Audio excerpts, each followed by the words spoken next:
Buenas noches, queridos telespectadores. Nuevamente es un miércoles más en este programa La Vía de la Libertad. Esta noche pues, vamos a hablar de la vocación de emprendedor. Buenas noches, Francisco Martínez. Buenas noches. Francisco es psicólogo por la Universidad Internacional de Brigham, máster en Psicología Clínica y Salud y en Terapia Psicosomática y Liderazgo Ejecutivo. Es coach de emprendedores, se dedica al entrenamiento psicosomático de emprendedores. Entre sus proyectos inmediatos está el divulgar un sistema de entrenamiento psicofísico para lograr el liderazgo intrínseco, potenciar la voluntad y la asertividad y el espíritu emprendedor. Bueno, pues igualmente me acompaña María Sassot. Buenas noches, María. Buenas noches. María es licenciada en Económicas y diplomada en Empresariales por la Universidad de Zaragoza. Ha desarrollado su actividad profesional en el mundo de la comunicación, publicidad y marketing, desde hace 16 años con experiencia pues, como directora de cuentas, y en marzo de 2011 pues, se lanza como emprendedora con una empresa de consultoría de comunicación corporativa, Essentia Creativa, y con una clara especialización en 3 áreas: internacionalización, responsabilidad social corporativa y target femenino, dirigido al gran consumo. Cabe ahora recordar a mis tertulianos. Buenas noches, José Antonio Bisús. Hola, buenas noches. José Antonio Bisús es director de un bufete de abogados muy prestigioso aquí en Zaragoza, ILEX Abogados, y bueno, pues nos acompaña habitualmente en esta tertulia. Igualmente tenemos a Juan Rollo. Juan Rollo, buenas noches. Hola, buenas noches, Gunter. Hoy Juan Rollo pues tiene de alguna manera pues una colaboradora en el tema de responsabilidad social corporativa. ¿No es así, señor Rollo? Hemos colaborado en muchos temas y seguiremos colaborando. Vamos a aprovechar para presentar pues al libro que ha editado Francisco Martínez, que se titula Los emprendedores ante la crisis sistémica. Bueno, me he entretenido mucho al leer el libro y quiero decir que bueno, pues la mayoría de las cosas estoy de acuerdo, algunas cosillas que no, probablemente. Yo creo que no todo el mundo tiene que coincidir, señor Frank, pero bueno, pues en definitiva yo creo que aporta muchísimo, sobre todo de cara a los emprendedores. Y aporta mucho y es una visión totalmente distinta que yo no conocía, y que bueno, pues me ha sorprendido alguna de las cosas que usted señala. Y además tiene la costumbre, la sana costumbre en este libro, le voy a decir, de señalar con negrita todo aquello que parece lo más importante, y efectivamente lo es. Sí. Parece ser que uno mismo lo está señalando.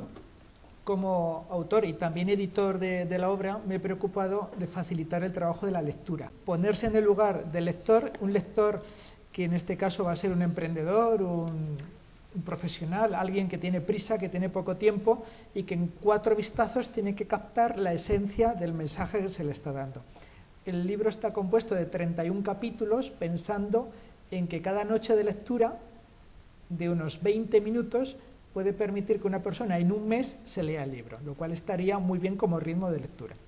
Bueno, yo lo he tenido que hacer bueno, un poco más rápido, En una semana he tenido que leerlo. Bueno, no he terminado, tengo que ser sincero que no me he dado tiempo, me he quedado pues casi por el capítulo 20 y algo, con lo cual, bueno, pues he avanzado algo. Es un récord, una sí, semana bueno, está bien. Tenemos que estar acostumbrados aquí los profesores de universidad a leer rápidamente, ¿o no, señor Rollo? Pues sí, la verdad es que porque sí. Hay veces que no nos da tiempo a muchas cosas, ya quisiéramos que nos dé tiempo, aunque parece que bueno, pues existe algunas personas que creen que, bueno, que los profesores de universidad realmente pues tenemos mucho tiempo libre, no mucho tiempo libre, muy poco diría yo, porque tenemos que leer muchísimo. Bueno, hay de todo, ¿verdad? Como bueno, sí, ya sabéis que también hay de todo, sí, efectivamente. Bueno, vamos a empezar entonces la entrevista. Vamos a preguntarle al señor Francisco Martínez una serie de preguntas que espero que me pueda contestar brevemente, sí. Brevemente, por favor, porque claro, tenemos un tiempo limitado. Bien, señor don Francisco Martínez, la primera pregunta que le quería hacer es, creo que lo más natural que se nos puede ocurrir en estos momentos. ¿El emprendedor nace o se hace?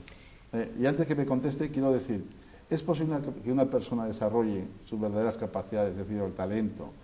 ¿Es un don o es que uno nace con ese don, con ese talento? Tener éxito en algo se necesita una base, por lo tanto, se tiene que nacer con un potencial.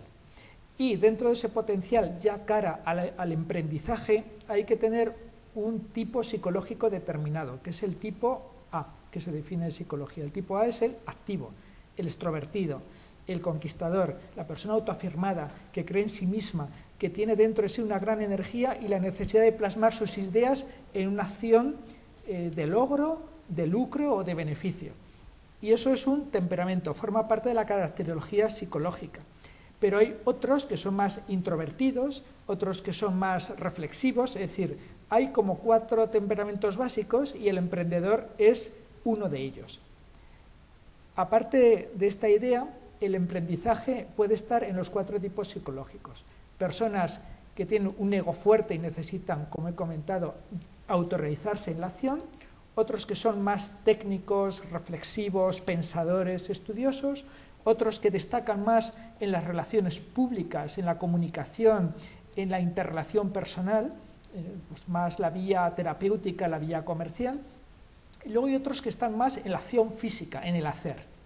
En el hacer. Tiene que ver entonces con el carácter y con el temperamento, con las dos cosas. Uno se hereda y el otro no es adquirido. Se puede ser emprendedor en cualquiera de las 4 tipologías psicológicas básicas. Eso significa que una persona que es un buen mecánico puede tener ideas y puede destacar en su profesión, se le puede ocurrir algo, puede mejorar su habilidad en eso que él está haciendo. Hay personas dentro del mundo de la construcción que son muy buenos alicatadores, ponen azulejos, ponen baldosas, lo hacen perfecto, eso es una maravilla.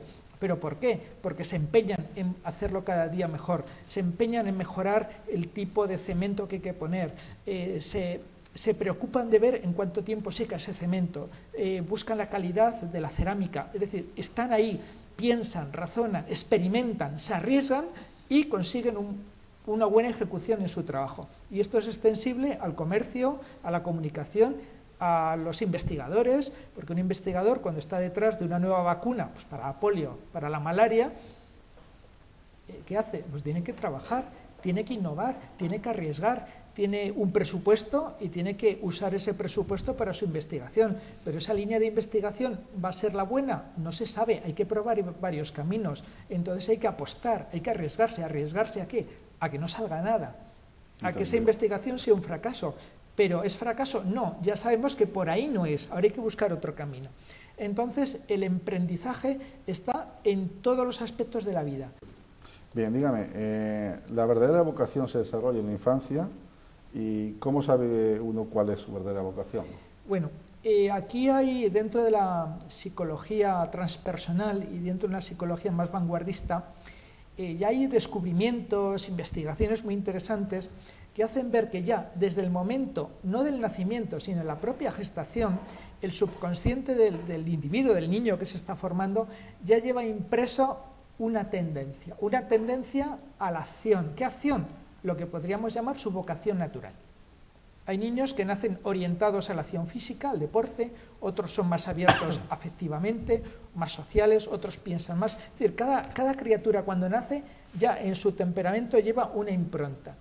Y justo en la adolescencia, ahí entre la pubertad y la adolescencia, que pueden ser los 14, 16 años, es cuando la mente ya está más madura y surge al consciente la inquietud de encontrar el propio camino. Dependiendo de la educación que se ha recibido, si ha sido una educación que alienta las cualidades innatas del niño o una educación castradora que obliga a meter la información a presión en la mente, que es la que tenemos ahora, que solo se quieren los datos, dependiendo del tipo de educación y también del contexto social, si alienta los talentos, las cualidades innatas de los niños, o más bien los aborrega en una dirección X. Entendido. No se me adelante que le preguntaré sobre ese tema. Entonces, ahí, en la crisis de la adolescencia, si hay un entorno correcto, el joven puede intuir, puede sentir hacia dónde le empuja su creatividad natural. Entonces, si tiene los medios, se intuye, se ve, se capta. Y luego hay otro tipo de individuo que no tiene vocación, es decir, tiene cualidades, pues la cualidad de pensar, habilidoso con las manos, ser abierto, pero no tiene una vocación definida. Entonces, cualquier actividad sirve siempre y cuando le permita emplear esas cualidades naturales. En su libro habla de que, bueno, pues existe en el subconsciente, pues está ahí grabado la verdadera vocación del individuo, ¿no? Es decir, a nivel consciente también nos podemos equivocar y, bueno, pues quizá a lo mejor elegimos una profesión que no es la correcta. ¿Es así? Es decir, ¿está realmente grabado en el subconsciente? O sea, ¿es fruto de la experiencia? Por eso le preguntaba. Es que hay dos cosas. La vocación natural viene desde dentro, desde nuestra genética, desde nuestro ser. Eso está ahí, es un impulso natural que el individuo tiene que encontrar. Y luego están los deseos. Es decir, desde niños, ¿qué vemos? Vemos la televisión, vemos películas, vemos ejemplos de muchas actividades profesionales y nos identificamos con el sacerdote misionero, con el bombero, con el astronauta o la enfermera, ¿no? Típico también, ¿no? Yo quiero ser enfermera o profesora. Entonces vemos esas actividades, nos emocionan, nos hacen vibrar y queremos ser eso. Pero a veces eso que deseamos puede que no esté en consonancia con nuestra vocación profunda y real. Y luego hay otra cosa, el condicionante familiar. Yo he conocido a un importante editor en España, editor de revistas, de libros, que su vocación natural era ser músico y pintor, sobre todo pintor. Y su padre le obligó a hacer empresariales, ha sido un buen empresario, pero su frustración estaba ahí y luego derivó por otros caminos. La influencia en este caso de los padres sería fundamental. Por ejemplo, imagínense, un padre que le gusta llevar a su hijo, pues qué sé yo, a la montaña. A lo mejor desarrolla un espíritu innovador en relación con el medio ambiente.